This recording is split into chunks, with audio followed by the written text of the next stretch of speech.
should put a do-rag on. It don't matter really. Cause this message is gonna be short and sweet, you feel me? For some of you people bittersweet, but I'm pretty sure you can handle it.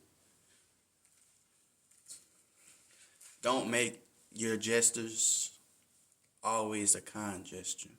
Because people gonna take that for your weakness. When you do things for people and you make it to where it's gonna look good. You're putting your all into it. They think it's always for them. It don't matter. I don't matter if I'm with you. I don't care if I'm on your team. I don't care if we together or not. Regardless, I'm gonna do good for me as well. It's not gonna always be you. That's what people get mixed up in relationships, family, business. They making it seem like when they work for somebody or when somebody work for them or when they're with somebody or somebody is with them, they're making it seem like it's always them doing something because of them and not themselves.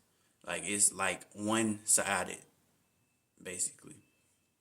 Love is not supposed to be one-sided because you transition into the middle. You transition into becoming one. And requires knowing who you are first. So before you fill someone else's cup, make sure yours is overflowing so that it can fall into their cup. You feel me? I say everything we go through is tests. And the reason why there's levels to it because perfection doesn't exist. Another another interesting saying is learn the art of not being perfect. You have to learn that you can get better always. No matter where you at in life, you can always get better. You can always become a better person because that's the gift that God gave us. That's the gift that Most High gave us. Source gave us. It gave us the gift of never being perfect, never staying the same, never never not growing or advancing through life or existence itself. So when people take that for granted and they don't know how to live their life with that, that's a down part on your behalf. And the people you're around, that's a down part on your behalf because you will be absorbing these negative connotation vibrations into your into your paradigm, into your life, and you'll see what they say. That's why when you ask somebody not to jinx what's gonna happen to me, or that's why you shouldn't listen to what people tell you about your life, is because you might have that like you because they said that about you that can happen because you train that mind. Well, to your mind has been trained to depend on validation and outside validation. So that will shape your reality, shape the way your life is set up. And that's why self-dependency is the best dependency. When you depend on yourself, you wouldn't it's not necessarily where you don't like to be around others. You don't have to. You can be alone. You can connect with the deepest parts of you that you don't like to show other people. And you got to think of it like this. It's a friendship. So if you go out with people and you're with yourself, that part of yourself not going to come out. So you like, why am I not being authentic? Why am I not being myself? Why am I nervous? Because you're around people that your true self doesn't want to be around.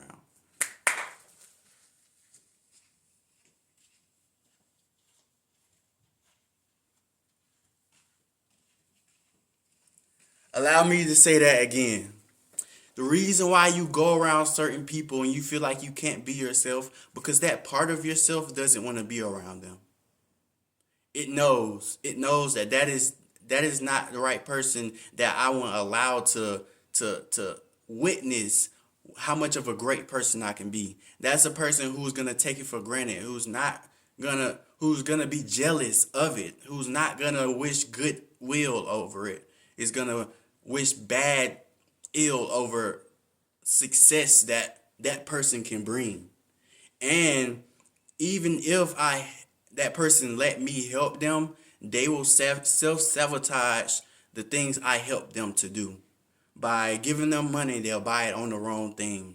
Giving them a good idea, they'll use it for bad. You feel me?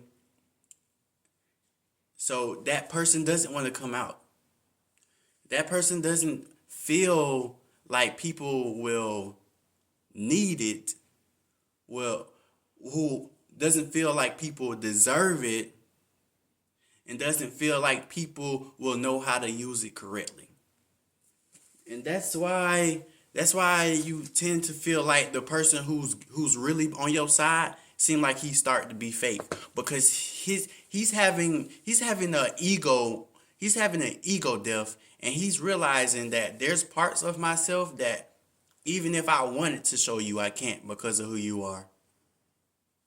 And once he realized that, he's starting to burn the midnight oil, I guess. He's starting to, you feel me, distance himself. And every time you do something, a little bit sus, that's every time he distances himself.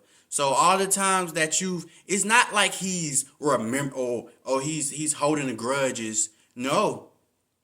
Every moment you fuck up, that's every moment he's been pushed away from you.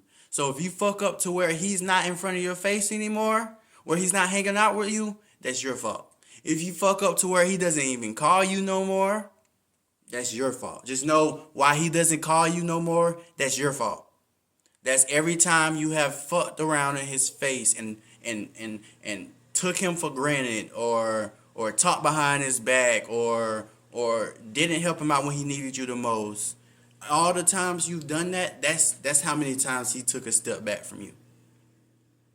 And that's how you successfully love someone from a distance, by gradually stepping away, stepping out of the negative situations. See, this is good. See, this is what I need y'all to know. Every time someone does something bad to you, and you really had a relationship with them, and you're like, well, how do I distance myself from this? How do I get out of this without him First of all, it's not about him, it's about you. Second of all, don't look for his validation for why you want to leave him. That's the ooh! Don't look for her or his validation. Don't look for her or his opinion on why you should leave him. Or why you should leave her. That's the worst mistake you can make. Because 9 times out of 10, they'll make it worse, and they'll manipulate you into believing that, oh, I'm good. They give you an hour of gaslighting, or an hour of love bombing, to where you want to stay, and then when you're all comfortable, that's when they go back at it. It's not the fact that they changed. No, they just want you to change so that they can stay the same. No, they don't want you to change. It's not the fact that they've changed. It's the fact that they don't want you to change so that they can stay the same. It's not the fact that you changed. It's the fact that they don't want you to change so that they won't have to change. You get me? So, and thirdly, you should be absorbent of the people around you. So if that person do something a little icky, that's where that will give you the confidence. That will give you that, oh, I can just take it step by step. Because trust me, if they fuck up enough, you'll be out their life. If you are absorbent of what they do, the more they fuck up, the farther you can get away from them. It's easy. Just like you in a abusive relationship. Each time he beat you, That's each time you should be looking for an apartment or anywhere else a place to live. Or a new man. Each time he beat you. Each time she goddamn start cussing you out, doing all this ghetto shit that's not ladylike. That's each time you go back, you fall back, or you start focusing on you, or you do more for you. That's less money that she's finna get from you each time she fuck up. That's less sex he gonna get from you, and that's how you successfully ease your way out they fucking life. That's how you transmute that negative energy. Oh, you want to talk shit about me? Oh, you could be mad and yell at me? Okay. You feel me? But it's not necessarily that, because I'm trying to teach these people what happens when you be in a good life. What happens when you have good people around you. And I'm transitioning myself, figuring out the things that's good that you should be around, figuring out the good things that you should do, figuring out the things that's I'm the type of person, if I'm gonna go do something, I'm gonna get better. I'm gonna get better from it, even if I fail. If it don't be successful, and if it do be successful. If it's something that I'm doing, both ways I'm getting better. So if I don't get that job, I might find a new opportunity. That's the only reason why I'm doing things. That's the only reason why I go outside now. Is if I'm getting better from losing and winning. If it's not a win-win for me, and then I'm not putting my effort to it, and not necessarily I won't try. It's just it won't bother me, and it won't bother me to exit the conversation, leave the relationship, or not talk to you at all.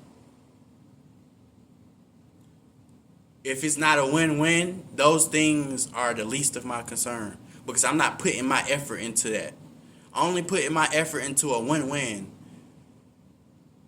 You feel me? Say, oh, she not that good looking, but she a good woman. That's a win-win. Let me tell you why. Because even if you went out to find love, that's a win. She's the right person to love. She just doesn't look good. That's the failure, but you still winning. Eh? Bitch, women don't know how to settle down because they don't know how to get a win-win. They're trying to get a win-win, and that's non-existent. You feel me? They want somebody perfect, and perfect doesn't exist. That's your problem. So I'm gonna end this off with this right now. Love and light, peace, prosperity. I hope love and success over your life, and that you find an opportunity, find what you're looking for. Somebody say what you need, tell you they love you today. I say.